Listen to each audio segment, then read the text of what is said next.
Welcome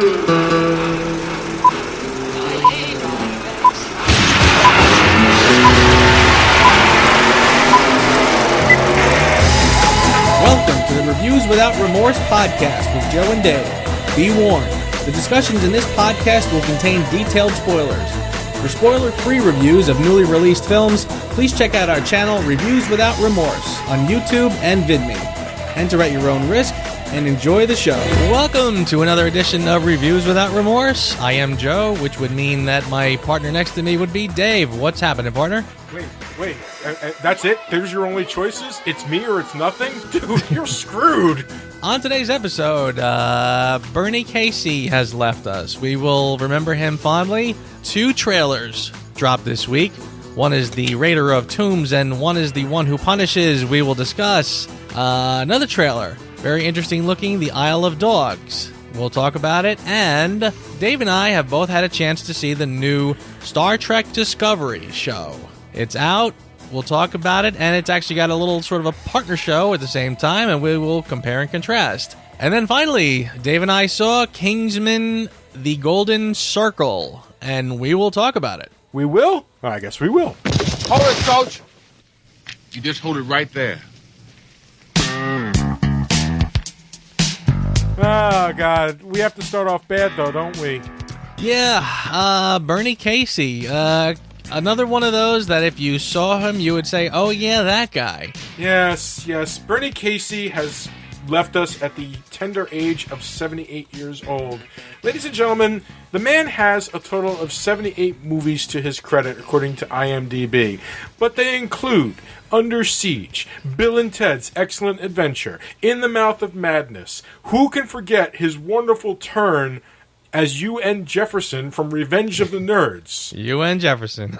Sharky's Machine. For goodness sake, he guest starred in Sequest. He guest starred on Deep Space Nine. He had this wonderful, amazingly, I am quite the man look to him, and he had this wonderful voice that just was melodic and beautiful, and God, he was such a he's one of those actors who could be intimidating and yet kind. It's hard to explain. If you ever want to see like a true example of this work, I mean, until this point, he just seemed like a tough guy, like from Spies Like Us and everything like that. See, I'm Gonna Get You, Sucker. Let's get it on. Who are these guys? It's my theme music. Every good hero should have some. Because that's like him as both tough guy and comedian. Such a brilliant part. But I would be remiss if I didn't mention probably his biggest role of all, and one that, of course, affects you, my friend. And yes, that would be in Never Say Never Again as Felix Leiter. Exactly, the first African-American Felix Leiter. As great as Jeffrey Wright is in that role, yes, he can't say he was the first African-American Felix Leiter. That would go to Bernie Casey, although Never Say Never Again is an unofficial Bond film, so it really depends on how you look at it. But Bernie Casey really did a very fine job as Bond's American contemporary. Indeed. His last movie was 10 years ago, a movie called Vegas Vampires. That was it. So he's probably been in retirement for 10 years and just passed on. So, all right. Bernie Casey, we'll remember you well. As we have all the frickin' people that seem to be croaking on us. Jesus Christ. Seriously. This is going to be a regular segment on this show. What's your name? Laura Surname? Croft.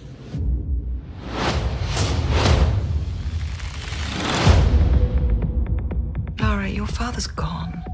You can pick up where he left off. The Tomb Raider trailer dropped. Interesting looking, but Dave, you are the gamer, so I will, what did you think of it? I am the gamer, and honestly, from a game's perspective, it looks pretty good. Tomb Raider has been an iconic video game for many, many years, and this is another adaptation. They had the Angelina Jolie version that came out many years ago, and there were lots of well, there's no way to say it without sounding crass, but let's just say that the physical side of Lara Croft was much closer to her video game counterpart than this current version of the part. And God, that makes me sound like I like big boobies, type guy. I gotta tell you, it's funny, when I watched the trailer again, just to review for this show, I just happened to look down the comments, and wow, there were a lot of comments saying her boobs are not big enough. And I was like, wow, is that like, if somebody told me that, I would say, nah, you're exaggerating. But seriously, there were a lot of comments. That it's a ridiculous comment as far as I'm concerned. First of all, Lara is now played by Alicia Vikander. First of all, she looks the part. She looks like the type of person that can be smart as well as kick butt, as opposed to, she's a great actress. Yeah. She's a great actress. If you don't believe me, see the movie Ex Machina. The woman's legit. Plus, she looks the part. And this is more based on the 2014, 2015 Tomb Raider reboot video game from Square Enix. And this was a big thing because this was kind of like a reboot of the entire series. It took her to when before she was an experienced Tomb Raider and showed her evolution. And the game was very gritty, very realistic, and the movie definitely is going in that direction with its look. That's the feeling I'm getting. It's amazing we're living in the age where video games now get reboots. It's not just films. I mean, it's kind of, when you think about it, like why would a video game need a reboot? But you know what? We are that far along that it'll happen. Tomb Raider is definitely the one that transcends. The only other game I could think of that would do it would be like Final Fantasy. Those are the two like most iconic of all video games. Mm. But the trailer I thought looked interesting. I mean, from my perspective, it looked like it was going to be a good translation. What about from your perspective? I mean, this is somebody as a moviegoer. You're a moviegoer. Go. Yeah, hard to say for me, frankly. Again, I don't know. As strictly as a film, if I was to judge this strictly as a film, I would say, well, it's probably pretty derivative of a lot of other things before it. But I did get a sense of good action, fun, video game style action. Seeing her run and jump, duck, I was like, okay, that's the video game right there. So I thought that was pretty clever. X, Y, X, triangle, square. Right, yeah, seriously. I can't predict anything about it. It could be great, could be terrible. But, like you said, she's a good actor. So we'll see. I'll give it a shot.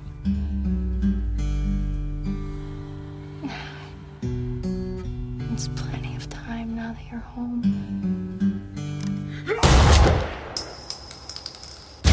Holy cow, the Punisher trailer. Wow, did that look good. I can remember everything. Holy smokes. I was floored, frankly, and I had expectations. And I was still like, wow, they totally get Frank Castle. They totally get the character. I mean, John Barenthal obviously gets the character. I mean, he was reading Garth Ennis' books on Punisher to prepare for the part. But oh my god, the look of the series, the way that they cut it, very, very well edited trailer. It's really a finely edited trailer. Down to the Baby Driver-esque gunshots mixing in with the drum beats from Metallica's One. Right. Yeah, I tell you, I was knocked out, and just based on the trailer alone, I feel like I'd be very surprised if this is not the best Marvel show yet. I don't know. I mean, all the shows had their ups and downs. I mean, if you go pound for pound for a show that stayed relatively consistent, you're kind of tied somewhere with maybe the first or second season of Daredevil and Jessica Jones. The rest kind of went here, there, and everywhere. Mm. But yeah, this is looking amazing. Yeah, I thought the second season of Daredevil was fantastic, primarily because of the Punisher. Because of the Punisher, also partially because of Elektra. I thought her story was pretty good. I thought her character was very interesting, but the Punisher stuff was wow. I mean, that hallway fight, holy smokes! I mean, they all get one, but boy, that was a damn good hallway fight. There was something about his hallway fight that felt more real than all the other hallway fights. I can't explain what it is. Maybe it's because you could always see his face the entire time. I don't know. Yeah, well, that could very well be part of it. I thought they really nailed him in Daredevil. So based on this, I'm thinking, yeah, you're right. Like you said, somebody really gets this character, and I think this could be pretty intense. After 2 movie attempts with the Punisher, it's really nice to see him finally get it right. Some of these 3 movie attempts. Holy smokes! I completely forgot the Dolph Lundgren one. Was there? I thought it was just him and there was one Dolph more. Lundgren, there was Thomas Jane, and then there was Ray Winstone. There was Punisher Warzone that came out a couple of years ago. Oh man, okay, you're right.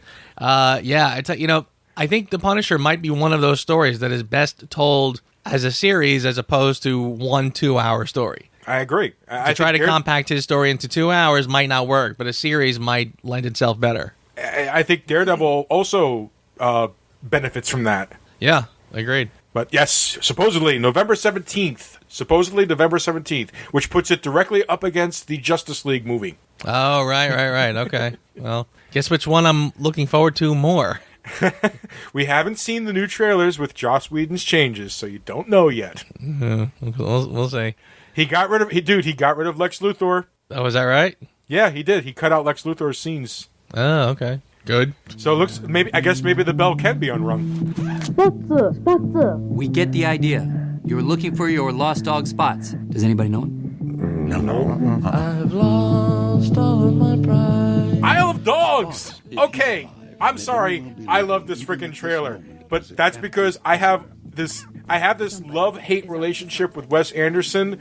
I find his movies to be just wonderful to look at.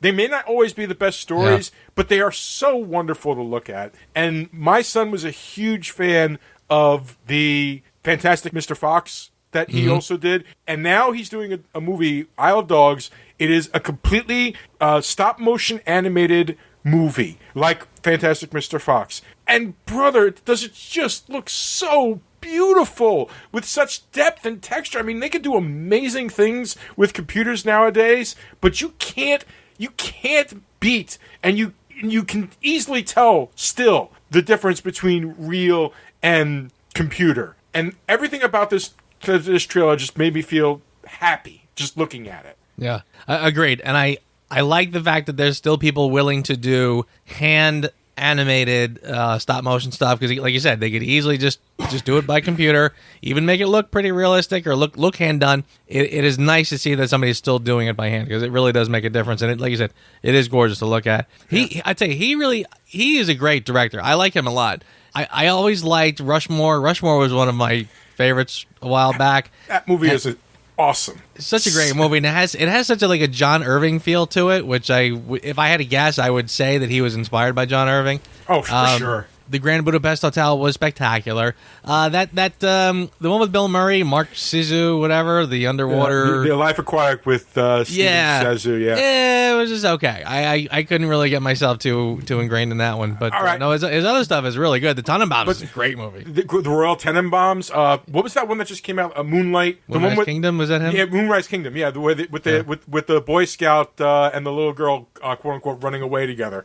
Yeah, I didn't see it, but yeah. Oh no, it's so adorable. At first I thought, I was like, oh man, this seems a little creepy, but then I was like, no, this is actually kind of sweet. The Klingon Empire has been in disarray for generations.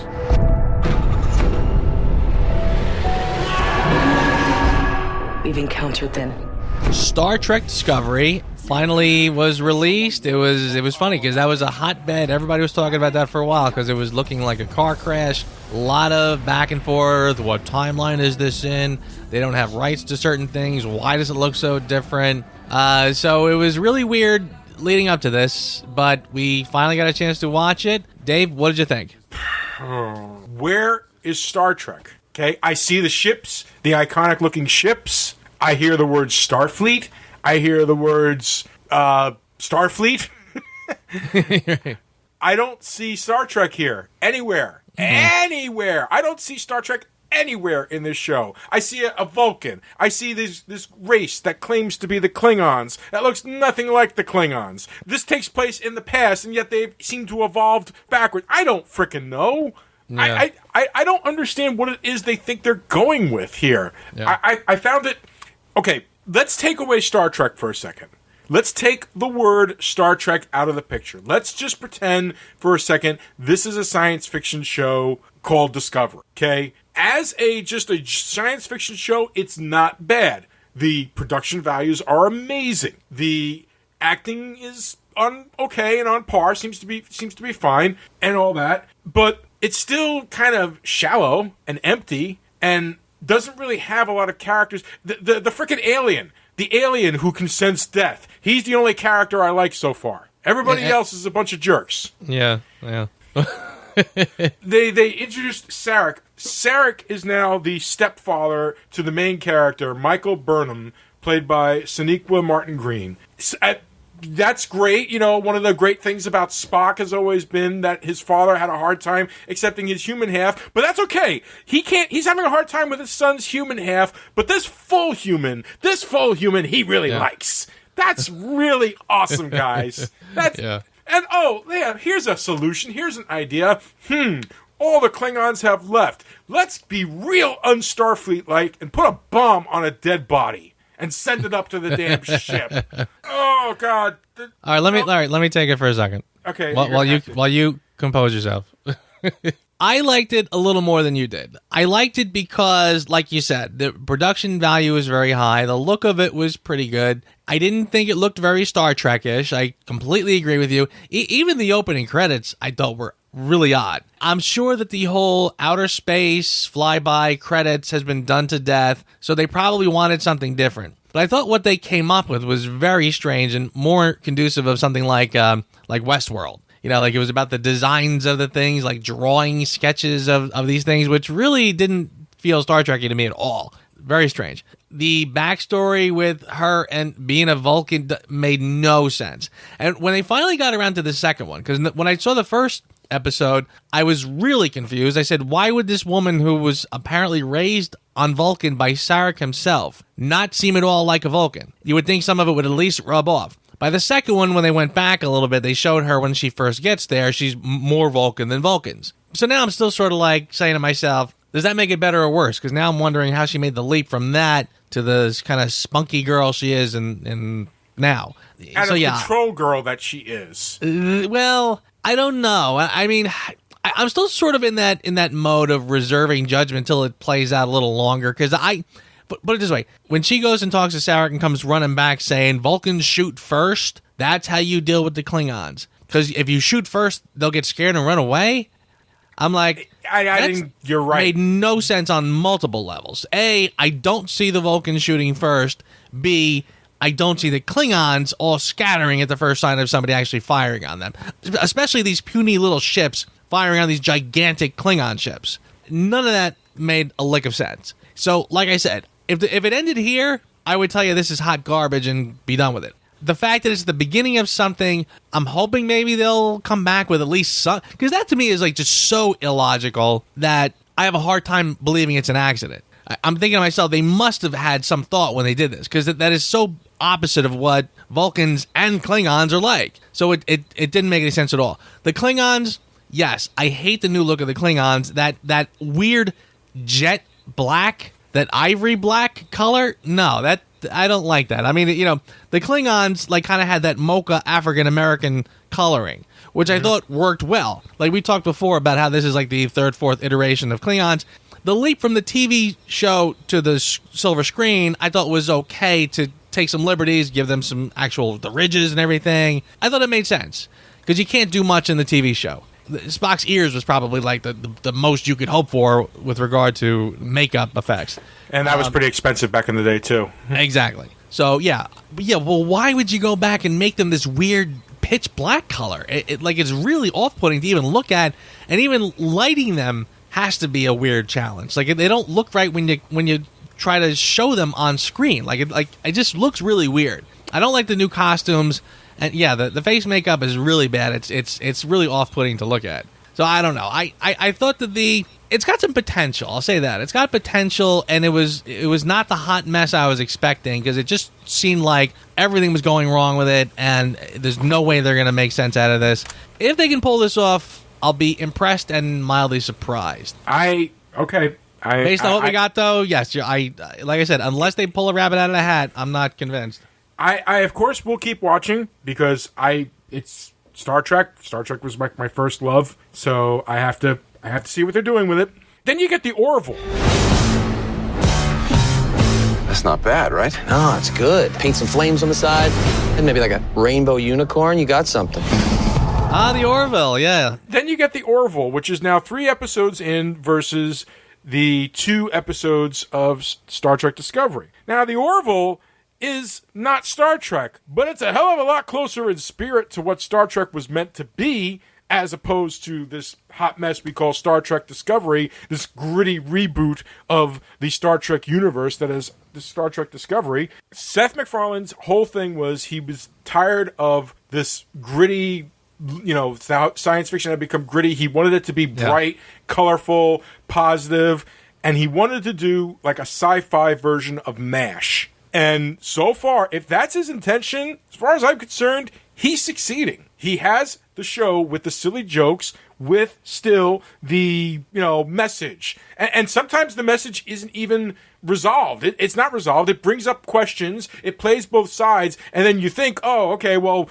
they're on the side of the Union, so they're going to win, their version of the Federation. And they don't. And I was like, that was freaking awesome. This was the third episode called About a Girl. And this is spoilers, ladies and gentlemen. Basically, there is a race. Bortus, which is the second in command, is a race of males. They're all males, and he has a baby with his husband, and the baby is a girl. It seems to happen genetically once every couple of years. They want to have the baby's sex changed to fit in with the rest of society. And the rest of the show becomes a debate about shouldn't they. Bortus gets inspired by, of all things, Rudolph the Red-Nosed Frickin' Reindeer. Okay? Very inspired. It was pretty funny. Yeah. To say, no, I don't want to change. It'll be up to the baby to decide, but the husband chooses otherwise. Anyway, it culminates in a huge trial. Everybody presents their side. Even with the shock little twist of finding a female who's one of their greatest writers, who was pretending to be a guy when he did it, wasn't enough. They made the child go through the sex change. Mm-hmm. And it was like, when they did that to me was like, that's freaking awesome. Yeah. They presented their cases. The union side of things was very judgy about it and stuff like that. But in the end, it was like, this is their custom, this is their belief, this is happening. And I tell you, it was actually fairly thought provoking, because I thought some of the discussions were interesting. Like, I loved there was a part where, like, he, his first idea is just to go down to the doctor on board and says, "Would you please perform a sex change operation on this baby?" And of course, she's outraged. Of course not. I wouldn't never do that. And he says, "But this is my culture." And she's like, "I don't care. That's hideous." And then he says, "Don't certain males circumcise their boys when they're born?" Yes, of course. He says, "Well, if you're willing to do that without even blinking, why wouldn't you do this?" And it's like, yeah, okay. Well, there's an argument. Not saying I agree, but there's an argument. So yeah, I mean, it was not heavy-handed, one-sided, where everybody on that side was a dope and everybody on this side was a genius. It was they made rational arguments, and I thought, for just a jokey show that's supposed to be about farts and beer, I thought this was pretty clever. And dance-offs instead of fights. And dance-offs, there you go. Same episode. They're on the holodeck. They're in like an old western town, like they're doing a sequel to A Million Ways to Die in the West. The guy's like, "Oh, I mixed up the program a little bit. Don't you think it's cool?" He's like, "No." Fix this. It truly is. It has the heart of what Star Trek was meant to be. And obviously Seth MacFarlane is a fan. Okay. Not all the jokes work, but it's still entertaining. It's still funny. And it's still thought-provoking. And I'm enjoying... It's 3 episodes in. I like each of the characters on that show more than I like any one character on the Star Trek show. Eggsy, I saw in you what someone once saw in me. Something that can't be taught. The makings of a Kingsman. Kingsman, the Golden Circle. Dave and I saw it this weekend. My brother. When their headquarters are destroyed and the world is held hostage, the Kingsman journey leads them to the discovery of an allied spy organization in the U.S. These 2 elite secret organizations must band together to defeat a common enemy. Written by Jane Goldman and Matthew Vaughn, based on the comic by Mark Millar and Dave Gibbons, directed by Matthew Vaughn. It was fun! Come on! Please don't tell me you hated it. It was fun. It really was. I don't want to have to apologize for it this week like I did last week. I'll tell you what. Let me.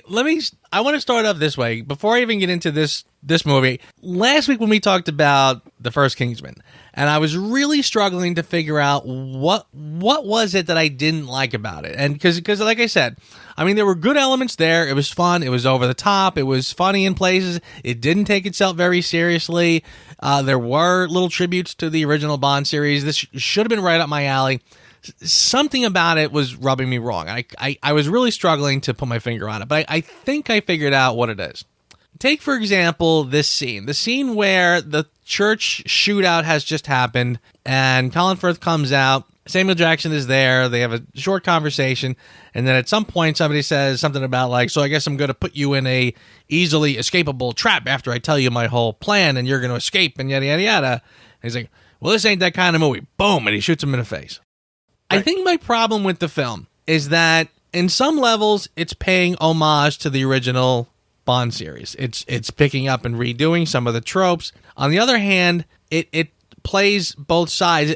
It goes from homage on one hand to parody on the other hand. And the parody sometimes borders on full-blown. It's like I'm watching this, I'm saying to myself, I don't even think they like James Bond. I think they're mocking James Bond. I don't really think this is a homage or even a parody. I think it's sort of like pulling out the Bond tropes just to shine a spotlight and saying this is stupid and we're going to do it another way because the way you did it was dumb. That scene being one example.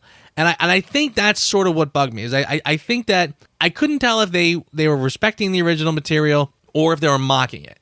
So, but having said that, like I said, that was that one. When I went into this film, I felt a little more like I kind of knew what I was in for. But I'll let you go first. You tell me what you thought of it. From the moment the movie starts, from the first minute, it sets the tone a lot better than it did in the first one. The first one had this kind of serious mission that took place in Afghanistan, Aruba, Iraq, who the hell knows. But, you know, somebody dies. It was a big mistake. The guy's mad about it. He goes to the wife. The wife screams, I want my husband back. Kind of a downer way to start it. This movie opens up Eggsy walking out of the Kingsman shop, getting confronted by Charlie from the previous movie, who was the real dickhead guy that he was in the competition with between him and Roxy for the last spot in the Kingsman. And he's back, and they just start into a fight. And they just go at it. And it becomes a car chase. And it becomes a freaking wild car chase. And to the wild, point that, over-the-top car chase. Exactly. And, you know, right up to bringing on Prince's Let's Go Crazy, just to let you know, guys, it's time to start having fun. And it was over the top, it was outrageous, and it was fun as heck.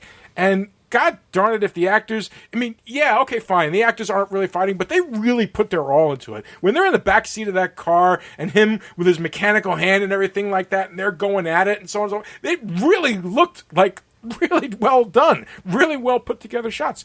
Most of the action in this movie is like that. The movie moves along. It turns out that he works for a lady, the biggest, the queen pin of drugs in America, around the world, played by Julianne Moore, as Poppy, who's, it's like, if Beaver Cleaver's mom ran a drug empire, that's how Julianne Moore played it. And bless her for it. She you know, because her story is kind of ridiculous, but damn if she didn't manage to pull it off. And it's a ridiculous plot. They take out the Kingsman with nobody left but Merlin and Eggsy. They find out that they have a U.S. counterpart called the Statesman, and they go there to get their help. And that is the basic plot of this movie. And the rest is just action and just action. And action and ridiculousness and just fun. I had such a fun time. I really, really did. And I'm not apologetic about it. I'm standing by my decision. This was a fun movie. It's not the greatest movie ever. It's not the best action movie ever. It is not. But it is a fun movie. It's a silly movie. And it made me laugh, and I enjoyed myself. And that's sometimes really all you need from a movie. I will agree with you on most parts. I said, last week, I had really mixed feelings about it, and I was kind of trepidatious about this one. I think going in a little more clear-headed about what this is was a big help, because I like you, had a great time with this film. I really did enjoy it. I just, like you said, they started out right. Let's Go Crazy comes on while the crazy car chase fight goes on, and it was just way over the top. And you knew right from the get-go, here's what we're in for. Relax and enjoy it, and I did. And the whole entire film, I found myself laughing. You know, I enjoyed the action. I enjoyed the characters were fun.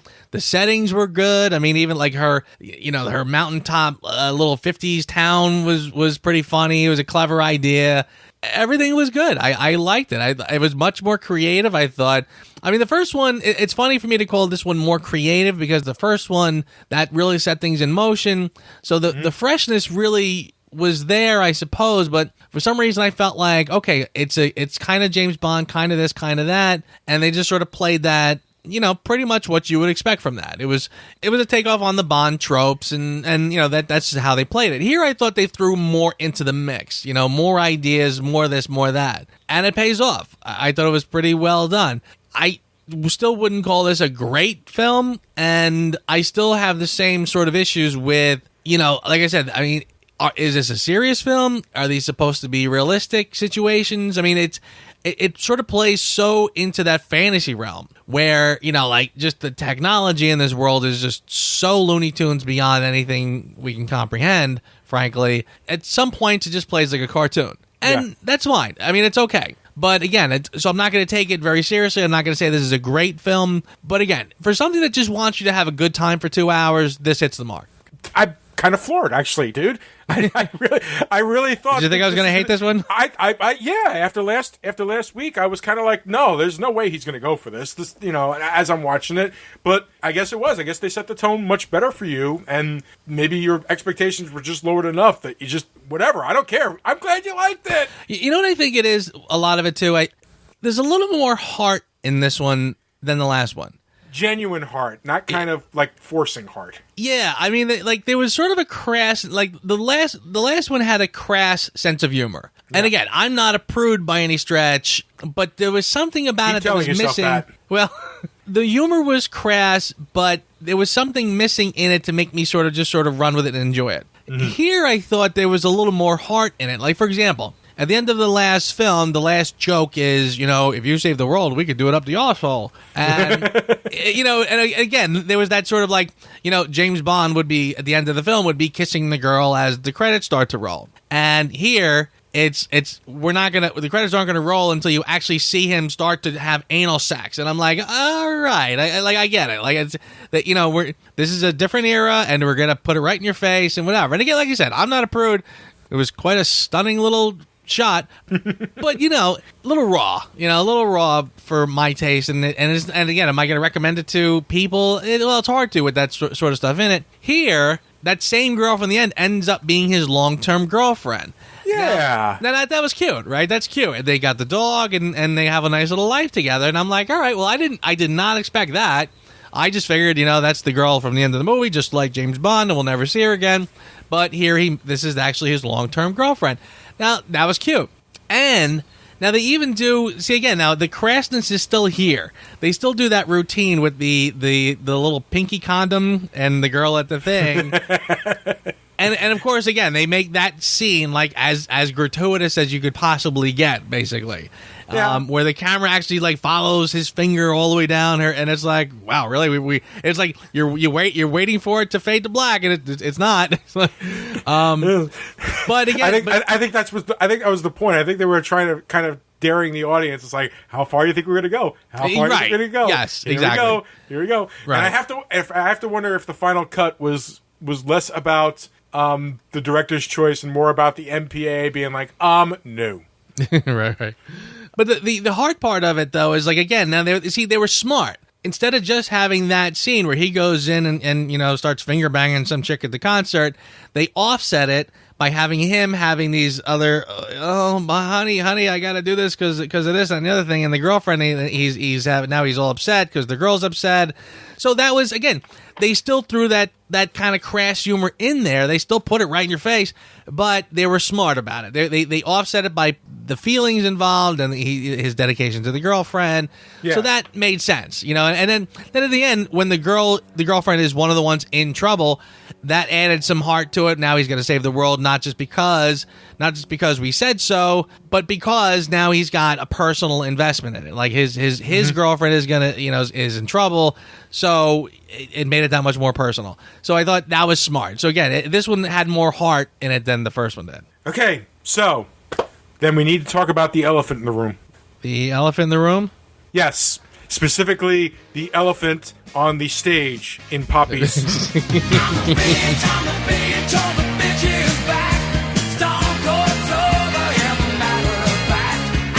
Elton, the bitch is back.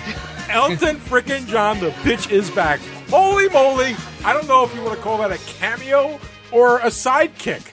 I don't know how to classify it because he was flipping awesome. Oh my God, was he funny? I was cracking up. Here's the thing too. When I was growing up, Elton John was always one of my favorite artists. And I really got into his music.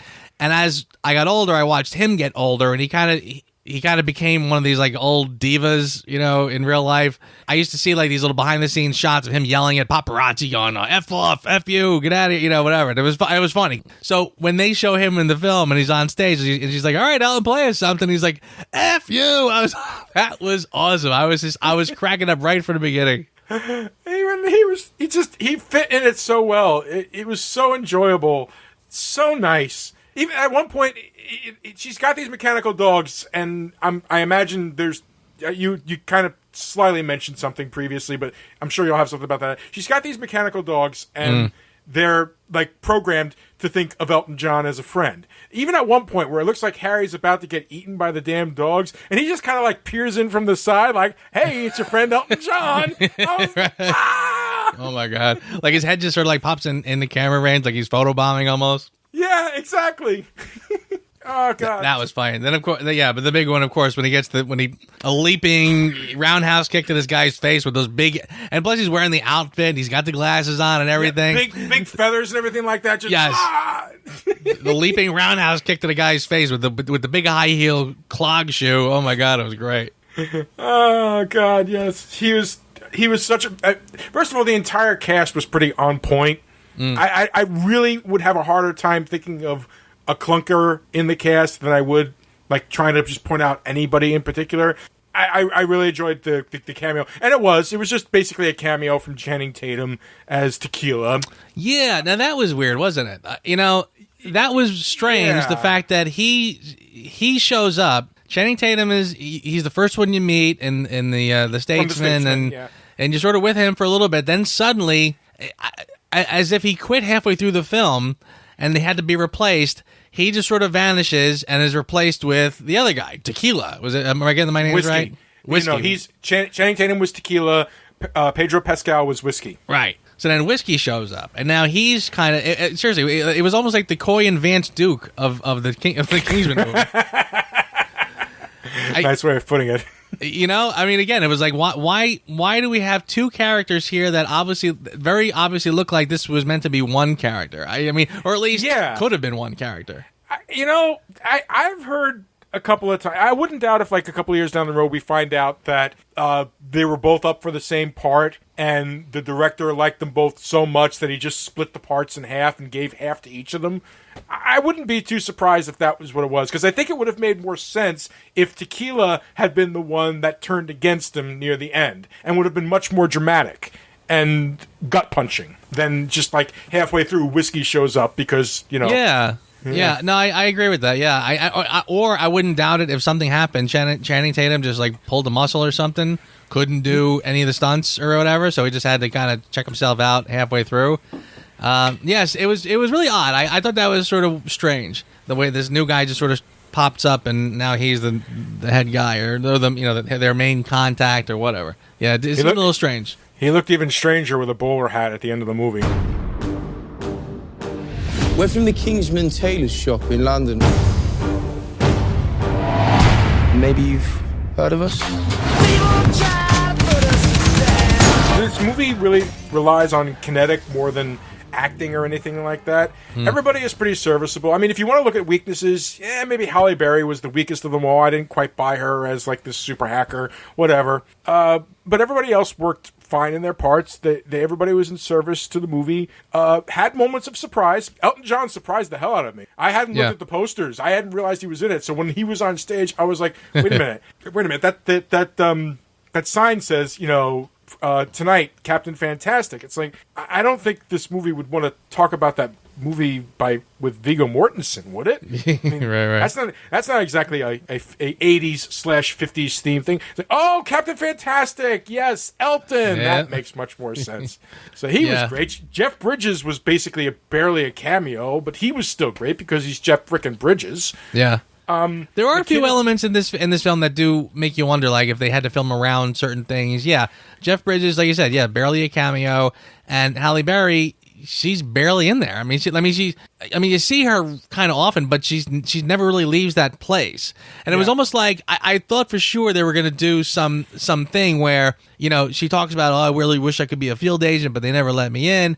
I thought for sure at some point she would get called out into the field and prove herself or do something over the top, and then you did so good, we're gonna make you a statesman. But nothing. It was just kind of like at the end, she just raises her hand. Can I have the job? Everybody's like, yeah, sure, whatever. She was kind of wasted in this. I mean, I'm not a big Halle Berry fan by any stretch, but Mark Strong as Merlin, man, going out singing a John Denver song. Come on. Yeah. See, that's another one. I sometimes I say to myself, why do you keep killing off your characters? Because in the next film you're gonna kind of regret not having him. But well, whatever. And incidentally, there's when you said the elephant in the room, I thought for sure you were gonna mention Colin Firth. No, actually, I kind of bought it. In that weird, I understand exactly what you're saying. You're saying like him coming back to life. It's like I gotta be honest with you, the way that they explained it and everything like that. It was like, okay, fine. In that universe, right. I can buy it. I'll let it slide. Yeah. All right. I mean, they even went so far at one point as to like show an X-ray of the bullet angle to show that he actually didn't get a lot of brain damage when the shot hit him. So they really, really worked hard to try to make sure that it was like, it's possible to survive this. Yeah. It's a stretch, and honestly, Colin Firth's deadpan delivery is just you can't do this movie without it. As far as I'm concerned, he's just perfect as the gentleman spy and who can move like nobody's frickin' business. Because that end fight between him and turns out he's traitorous whiskey, which we'll talk about in a minute, and Eggsy was damn good. And Agreed, he was in a lot of those shots, and he was working that. Yeah, he is absolutely great. And I mean, like I said about Merlin, why kill off your characters if you know you're going to want them back for the next one? I mean, maybe they thought that was going to be a one-off, but whatever. Yeah, I kind of felt like, how are you going to do this movie without him? Bring him back, I guess. And like you said, fine. Like I mean, I said in the beginning, the technology in this film is just so Looney Tunes that it's cartoonish, and it's just like, I mean, at this point, it's like, okay, so you can basically bring people back from the dead now too. Fine. You can have an arm that you can like telescope a punch with like a giant chain and stuff like that. Yeah. Attached to it. Yeah, you realize that in some alternate universe, like the CEO of Acme Industries is watching this movie, writing notes and selling it to the Coyote, right? Yeah, right. Well, yeah, and even the part in the beginning when he rips the arm off in the car, and the arm just crawls its own self up and plugs itself into the thing. Yeah. And it's like, so what? Now we have Terminators basically in this universe. I don't even think the Terminator arm did that. Like if you rip the Terminator arm, it would start crawling on its own. No, I don't think it would.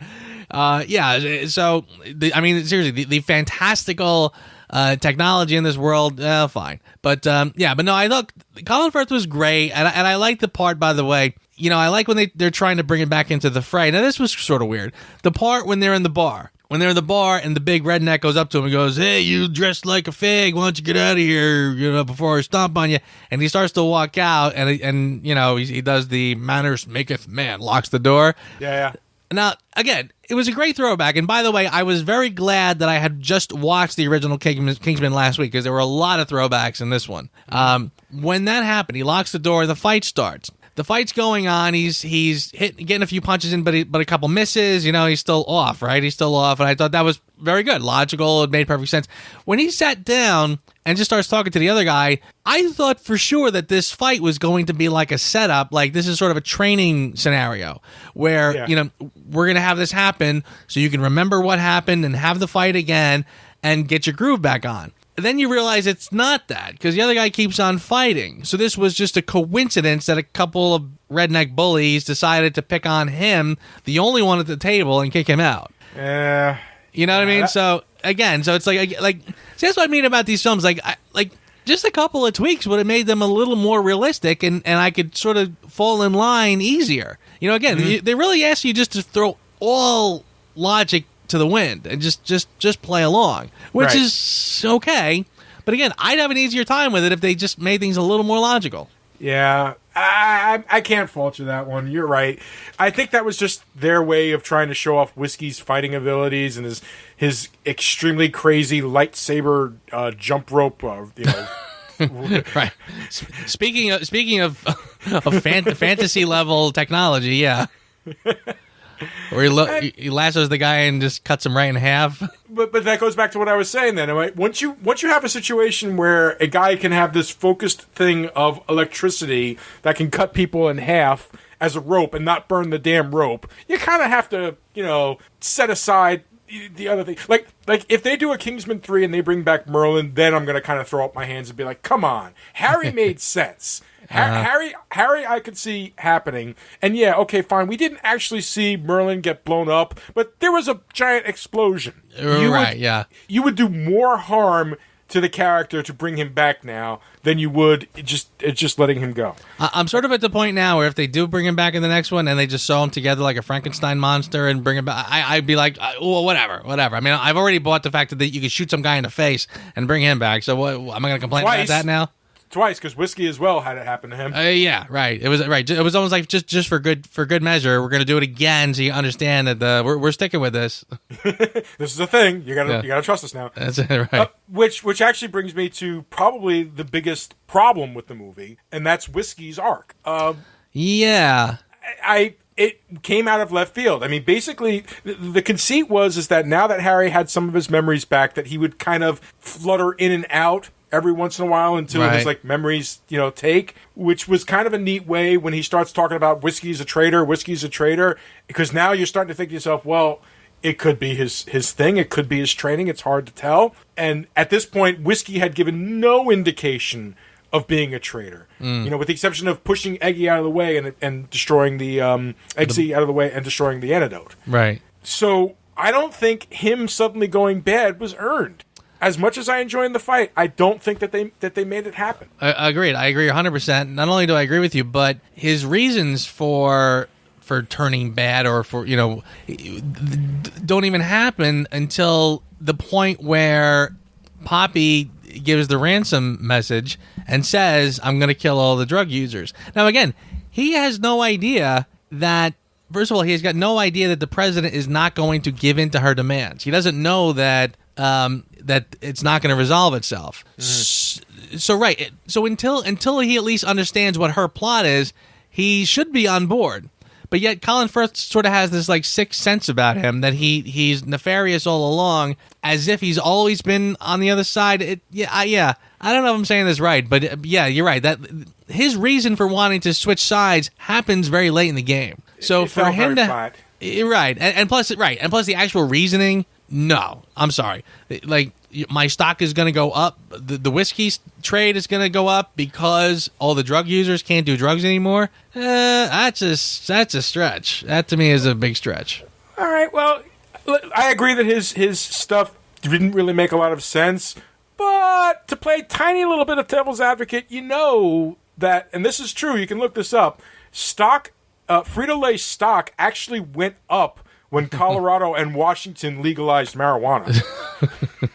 Not a lot, not like a huge amount, but it did happen. Yeah, Right, and as funny as and true as that might be, yeah. I mean, first of all, they don't even really give you an indication that the people in the Statesman have some sort of do they have a profit sharing? Right? Do they have profit sharing for the actual whiskey that they actually sell? That to me is just like I said, that to me is a long stretch. I wouldn't mind an offshoot movie of the Statesman to get a better idea of their organization and stuff. But honestly, if they never made another Kingsman movie, I would also be okay with that. I kind of feel like, this is good. I don't know if they could actually do it's funny you say that, because I had that thought myself. Do you think we'll see the Statesman again in the future? Like, they actually do like to me, the Statesman is more of a British caricature of Americans. So, which is why a part of me is curious, but another part of me realizes, oh God, no, it'll be awful. Yeah.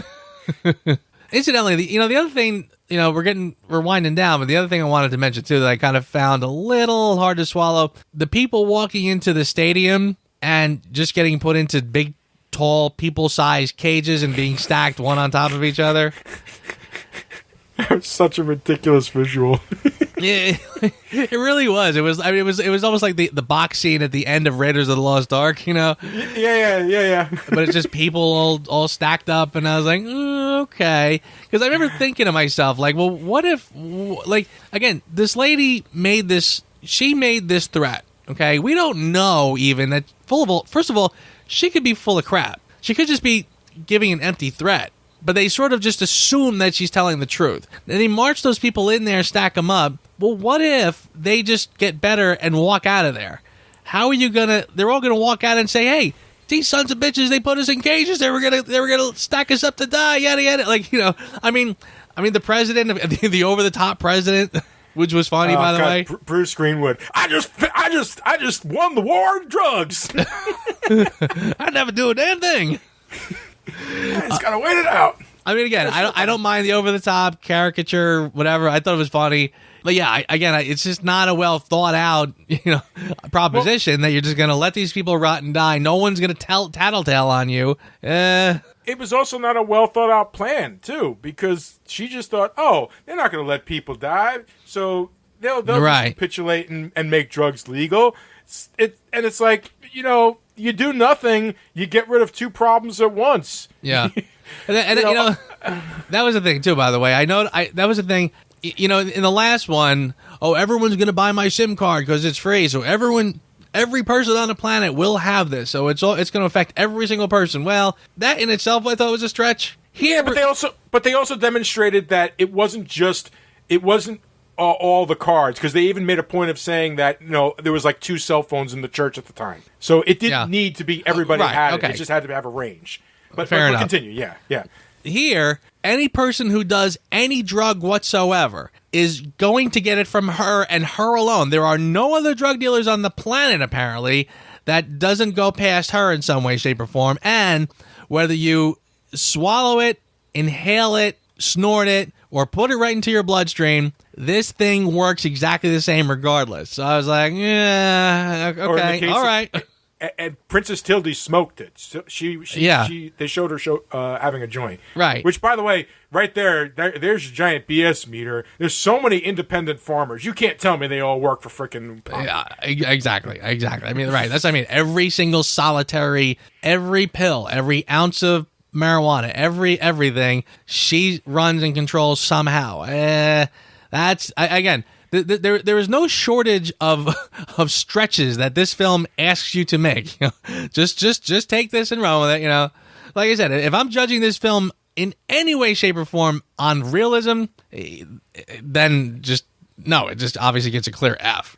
Exactly. But on a whole, from its entertaining factor, for me, I gave it a 7. Okay. Believe it or not, I also gave it a 7. I felt the same way. Like I said, I had a much easier time getting absorbed in this film and just relaxing and going with it. and not overthinking it. And like I said, it had a little more heart and soul than the first one, so it made it a little easier to just sort of fall in line and enjoy the people and get on board with their missions and stuff, and overlook some of the craziness. It was almost like I just took for granted that there is a lot of fantasy in this world, and just, you know what, just go with it. So yeah, I had a good time with it. The music was good. I love the finale that happens. The final fight is to Saturday Night's All Right for Fighting by Elton John. Of course. Right. So, like, what a perfect song for that was. I thought that was another good. So, yeah, well done. I gave it a 7 too. All right. Well, then who asked you? Who asked me? Tell you what, I was originally going to go with the robot dogs because I knew that. I knew that. I mean, the whole, like I said, I mean, like I said, the fact you would even make robots that are the fact that they practically barked and growled. It was like, you know, again, we're just so into fantasy at that point. Do we really need it? Whatever. Like, again, just if they toned it back a little bit, I think it really would have served them well. But it wasn't that. I remember when you and I first discussed the trailer, the first Golden Circle trailer, and you complained that they spoiled Colin Firth. And I said, and at the time I said, well, you don't know.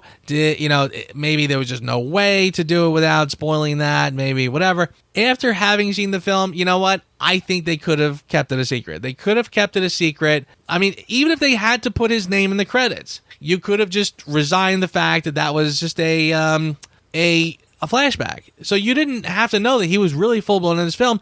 I believe that they could have kept it a secret, and had they not spoiled that would have been a really nice, enjoyable... It would have been a great reveal. You're absolutely really would have. Right. Yeah. My friend. Well, good. For me, it's kind of a small thing, but it's nitpicky because the rest of the movie is done in this same way. But the car chases, yep. I got spoiled by Baby Driver. Yeah, I seriously got spoiled by Baby Driver. After Edgar Wright can make a car spin out in Atlanta and get between two cars and everything like that, and get it on film, not CGI. Right. Once you get that, car chases that utilize any form of CGI, I just can't stomach anymore. And it's funny. Now you sound like I was last week, and now I'm the one giving it a big fat pass. I probably wouldn't have called this out if it wasn't for Baby Driver. I swear to you, I wouldn't have. Because that scene where the cab like drifts for like 5 blocks, that just was over the top for me. And because of Baby Driver, I just couldn't. Yeah. So yeah, thank you, Edgar Wright. Thank you for spoiling me. You better be doing a sequel or something like that. All right. For your consideration, there's a runner-up that I wanted to mention before I get to it. There was a scene that I noticed, and I remember I said that this one had a lot more heart. Yeah. And remember last week I was complaining. I said, they showed when they did the whole training part, which is a big chunk of the film, there was a lot of tests, like we're going to test this and we're going to test that and yada yada. But I didn't really see a lot of training, which I thought was kind of strange because all of a sudden now he's the gentleman spy, whatever. Mm-hmm. I liked the flashback scene where when the girlfriend is inviting him to dinner with the parents, and she starts to give him the rundown of, this fork goes here and this knife goes here and yada yada. He's basically said something like, "I got it covered," and he does like a flashback to when Colin Firth is instructing him on dinner manners and etiquette. And that I thought was cool. Again, a tiny little touch, but it really did go a long way to establish that there was a genuine relationship, an actual tutelage, like a teacher teaching a student, and it built a relationship. And like I said, so that just little things like that infused this with a lot more heart. I agree. That was really sweet. But what is your reel for your consideration? Mike, for your consideration, Captain Fantastic himself, Elton John. Oh, no. Mine too?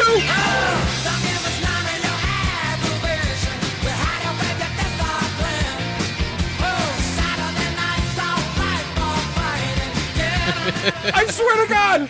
It says right here, right? I'm going to read it right from my notes for your consideration. Elton John kicking ass. Thank you for that. There you go. Who would have thought he would have been that funny? Again, for a small cameo, and I don't think I've ever seen Elton John in anything resembling a movie, even as himself, or even as like a tiny little cameo. I think he was had like terrific. A tiny cameo in one of the Sex and the City movies or something like that. That's about it. That's knows? the only thing I could think of. But no, he was out. He was literally my favorite part of the movie. Whenever he was, like you said, whenever he was on screen, I was just smiling because he sometimes he didn't have to say anything. You just knew something was coming. Yeah, he was like the secret weapon. You know, he was like that the hidden gem of this film was him. Every time he said the F word, I was just losing it. I was like, thank you so much for that.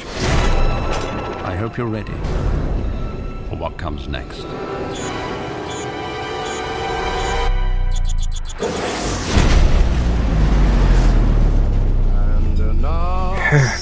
And so ends Kingsman: The Golden Circle. Yeah. But next week we're getting into something very interesting. Very different. Blade Runner. We're doing the original Blade Runner next week, and then the week after we'll be doing Blade Runner 2049. Yep. And I'm actually looking forward to this because I have not sat down and watched Blade Runner in a long time. In fact, I've got that the collector set where it's got like every different version of the film. It's got like 5 different films with the director's cut, the theatrical cut, yada yada. So yeah, I'm actually looking forward to cracking that open and watching that one. So am I, actually. Yeah. This is going to be interesting, especially since we're now talking about movies that are a good 20, 30 years apart and with completely different directors. Yes. Yeah, very much so. But 2 directors I very much admire. This will be very interesting. Yeah, it will. Yeah, right. So again, we're going to do 2 back-to-back films, a film and its sequel. Yeah, and you're right. You're right. That was in the 80s. So we're talking 30, 40 years ago? 30 years ago, almost 40, yeah. Wow. Dude, this is going to be messed up. Right? Oh, man. Okay. It'll be interesting. So I guess with that, we'll be here next week to discuss Blade Runner. Have a good one. Thanks for listening to the Reviews Without Remorse podcast with Joe and Dave. Join us here every Thursday for a new episode. And be sure to check out the Reviews Without Remorse channel on YouTube and VidMe for spoiler-free reviews of new releases, as well as in-depth discussions of current and classic cinema. If you enjoy this podcast, please consider becoming a patron. You can find our page at patreon.com. As little as $1 a month goes a long way. All clips in this podcast are used for commentary and critique, and is considered fair use. No copyright infringement is intended.